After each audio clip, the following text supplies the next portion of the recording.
Қазір елімізде үлкен саяси науқан жүріп жатыр. Жаңа конституцияны қабылдайын деп отырмыз 15 наурыз күні. Бұл конституция тәуелсіз еліміздің болашағын көрсететін үлкен алтын заңымыз. Бұны біз құрмет тұтуымыз керек. Біздің құрмет тұтуға тиісті рәміздің бірегейі осы ата заңымыз. Ата заңда қазір көп өзгеріс болғандығын құрылған комиссия халыққа жеткілікті түрде айтып берді деп есептеймін мен.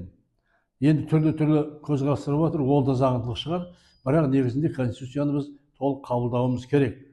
Сондықтан да 15 наурыз күні жұртты осы конституцияға дауыс беруге мен шақырған болар едім. Бір кісідей қатысыңыздар. Бұл еліміздің болашаққа деген үлкен заңымыздың басы осы алтын заңымыздан, конституциямыздан басталатынын ұмытпаңыздар.